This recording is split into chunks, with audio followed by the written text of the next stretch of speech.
Up 22nd, you heard Joey Logano talk about the restart. Steve Burns caught up with Stewart after Tony went over to question and do more than that. Actually got a swing in there. Let's see what Steve Burns came up with.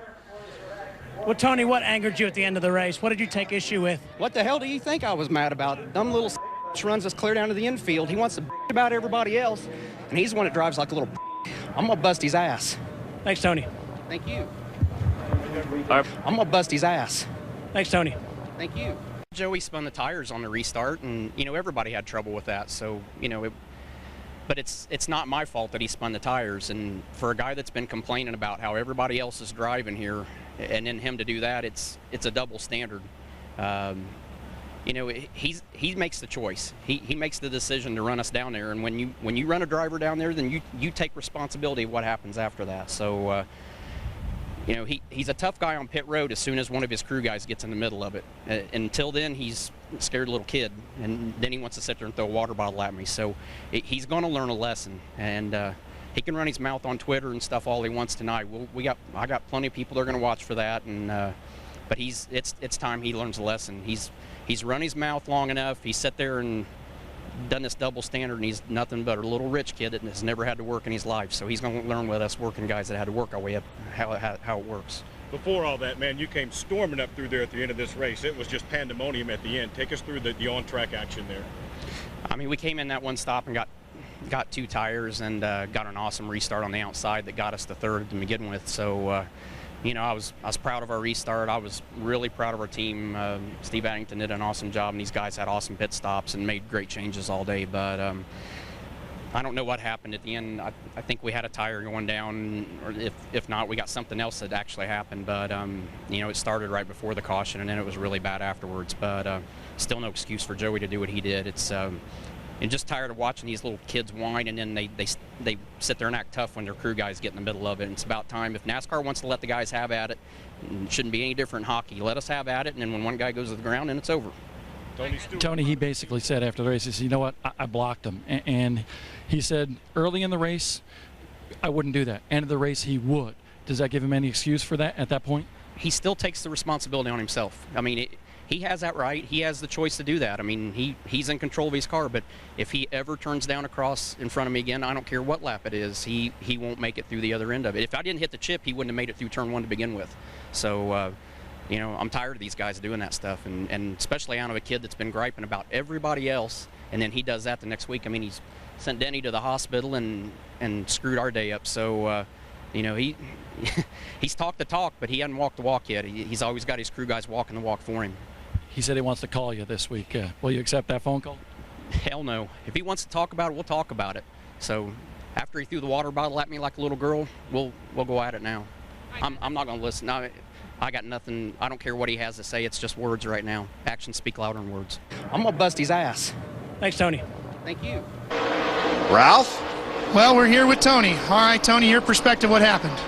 The kid's an idiot. He wins one Busch race, and he's a cup driver now. He's done stupid stuff all year. He took us out at Talladega twice in a half a lap and kept us from finishing the race. And we're just following him in practice. I mean, I'm on sticker tires, and I'm just going to follow him into one. He was going in on the high side, so it wasn't like he was erratic on where he was going, but he never points down to the inside and just all of a sudden checks up and just destroys the right front of our cars. So I'm just really curious what that idiot's thinking down there. I mean, I don't think he even knows what he's thinking. He doesn't do very many smart things out there. He wrecked Casey at Vegas, and he just is proceeding to be in everybody's way every week. So just kind of curious on why he thought he had to destroy the right front of our car today in practice and happy hour. Tony, Stewart, pretty frustrated, Marty. He had a very fast car in that practice set. Perspective, what happened? The kid's an idiot. I'm going to bust his ass. Thanks, Tony. Thank you. Perspective, what happened? The kid's an idiot. I'm going to bust his ass. Thanks, Tony. Thank you. Sorry we couldn't crash more cars today. We didn't fill the quota for today for Talladega and NASCAR. If we haven't crashed at least 50% of the field by the end of the race, we need to extend the race till we at least crash 50% of the cars, because it's not fair to these fans for them to not see any more wrecks than that and more tore up cars. I mean, we still had over half the cars running at the end, and it shouldn't be that way. I don't think any of the wrecks were an overheating issue. That's why I say I think we ought to just tape them off solid and run them until they blow up anyway. I think it'd make it a lot more exciting for the fans. If we don't crash half of the field by the end of the race, they really need to extend it because, I mean, that's what the fans want. They want to see that excitement. I'm upset that we didn't crash more cars. I mean, I feel like that's what we need. You know, that's what we're here for. I mean, and I feel bad if I don't spend at least $150,000 and tore up race cars going back to the shop. So we definitely got to do a better job of that. It would have been a lot more fun if I could have got caught up in one more wreck. If I could have done that, it would have been perfect. I mean, I think if we could make it a figure eight, it'd be perfect. It would absolutely be perfect here. It'd be better than what we got. So that's going to be my vote next week, is that we make it a figure eight, and/or we can go stop at the halfway, make a break, and turn around, go backwards the rest of the way. And then with 10 to go, we'll split the field in half, and half of them can go the regular direction, and half of them can go backwards. I'm going to bust his ass. Thanks, Tony. Thank you. Perspective, what happened? The kid's an idiot. Tony not very happy. Oh. Gosh, it's familiar. Well, we know what Tony thinks.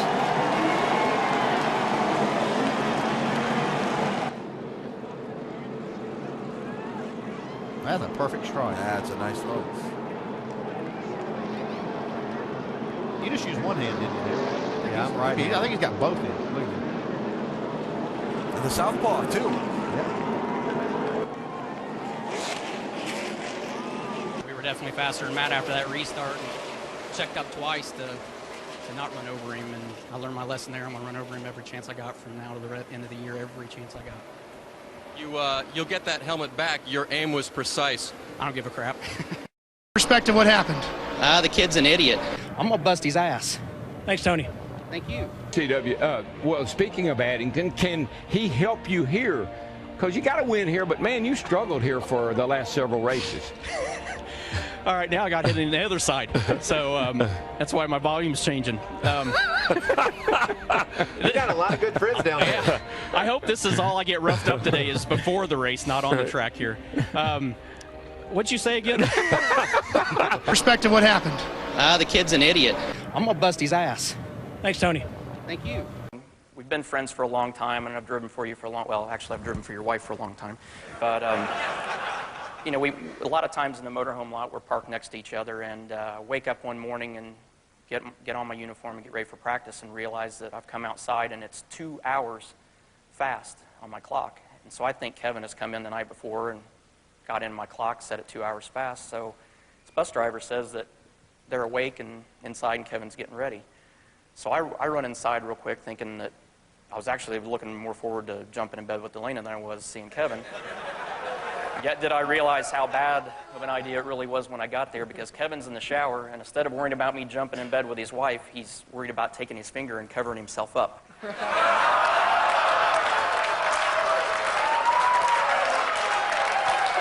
Perspective, what happened? The kid's an idiot. I'm going to bust his ass. Thanks, Tony. Thank you. But don't worry, it's all good. When this is over tonight, we're parked together in the same bus lot right next to each other like normal, and I'll come over, and Delana and I'll show you what more than 3 minutes really is all about tonight.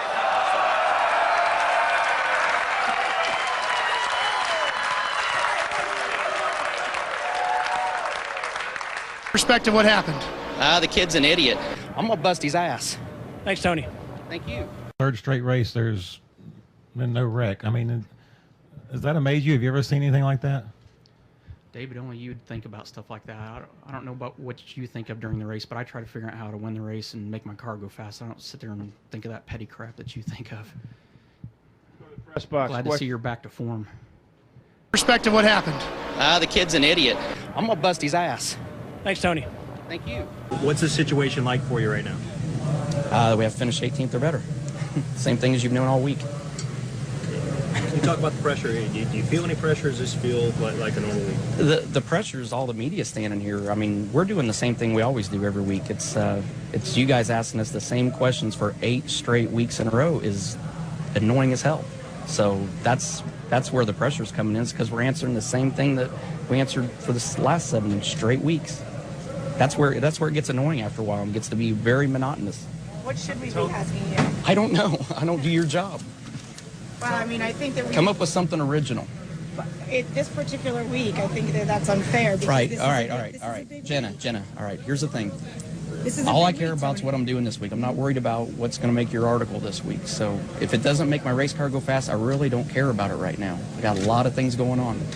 That's fair. Okay. But you're in a position. So ask me a question that's original this week. I think that the question is the same this week because Okay, of where you are. Then in go the back the standings. last 7 weeks and get the same answer I used the last 7 weeks. You discussed last week. Exactly the same thing I've been doing. You discussed last week that the one place you guys have some deficiencies is you need a competition director in order to get the overall scope to grow. Is that something you have to wait until the end of the season to do, or something you're working on every day? No, definitely not. You definitely don't want to wait till the end of the season. See, this is original. This is somebody that's a good journalist because he actually knows how to ask something original here. But it's a good question, Marty, actually. It's nice to have that occasion. Perspective, what happened? The kid's an idiot. I'm going to bust his ass. Thanks, Tony. Thank you. Yeah, I mean, I felt good in the car today. Just, it's still a long day here. All right, you win again at the Brickyard. Tony, can you put this one in comparison to the last one? This one's for every one of those fans in the stands that pull for me every week and take all the bullshit from everybody else. Tony Stewart, your winner at the Brickyard. The last time he won here? This one's for every one of those fans in the stands that pull for me every week and take all the bullshit from everybody else. Oh, my goodness. Poor Talladega. That was unplanned. See what happened. Anyway.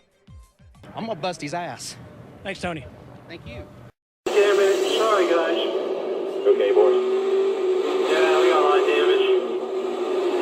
That fucking idiot tries to run us straight off the racetrack. I'm going to hold my line. Yeah, exactly what you're supposed to do. Don't worry about it. Fucking gave that guy room and he fucking cheap shot at me, that fuck. Sorry, guys. I don't know what I could have done different. That piece of shit. Perspective, what happened? The kid's an idiot. I'm going to bust his ass. Thanks, Tony. Thank you. Tony's got a problem. Clear, no caution. Fucking Goodyear's fucking pieces of shit. God damn. Stewart gets together with Gordon. That wasn't even close. That's pathetic. I tell you, I don't know what's wrong with that boy. Let's get out trackside live. Join Matt Yoakum, who's with Tony Stewart. Matt? Chris, a few random incidents starting with Bristol. And Tony, are people making too much about the on-track stuff, or there may be some hidden frustrations over the fact you haven't won yet this year? There's no hidden frustrations. I think the people that are blowing it out of proportion are, Mike Joy and Larry McReynolds and Darrell Waltrip in the booth. Nobody else has been complaining about it. But Rusty and I talked when we saw each other, 2 days ago at the airport, and we were just kind of laughing about it and shook hands and went on. And, our fans at Sedalia, Missouri, and Knoxville, Iowa, that came out to watch us run the sprint car, they stood out in the rain for a half hour in the rain to get autographs. So, it's funny. I keep watching the replays of the race after I get home and listening to Darrell and Mike Joy and McReynolds. It's like you keep watching the screen waiting on Tattoo to come by in his little white tuxedo welcoming everybody to Fantasy Island. Maddie, ask Tony. Tell him this is a reality show. And, what we just talk about, I told him this the other night when I was talking to him. We just talk about what we see. And the one thing we see is a common denominator of him involved with a lot of other folks. So, I mean, we're not picking on him. We're just telling what we see. DW says, Tony, that he's not picking on you. He just is seeing what the video shows.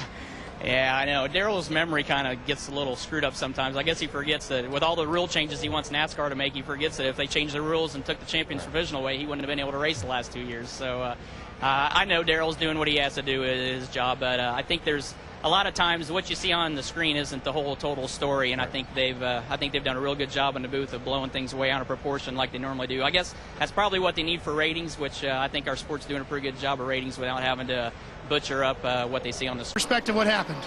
The kid's an idiot. I'm going to bust his ass. Thanks, Tony. Thank you. How much does this affect your chances of winning the 500? I don't know, rocket scientist. I mean, I'm sitting here with a backup car. What do you think? How much do you have to do to this backup car to get it ready? Talk to Darian Grubb. I don't know. We got a lot of work to do. I mean, I'm ticked right now. I'm not happy. I'm not cordial. I'm not nice. I'm not anything right now, and I shouldn't be. If it was because two guys wrecked and it was something a driver's mistake, that's one thing. But a manufacturer that has the sole deal here, they don't have any competition, and they can't give us something to keep us from having problems like this. So I don't know. Perspective, what happened? The kid's an idiot. I'm going to bust his ass. Thanks, Tony. Thank you. This one's for every one of those fans in the stands that pull for me every week and take all the bullshit from everybody else.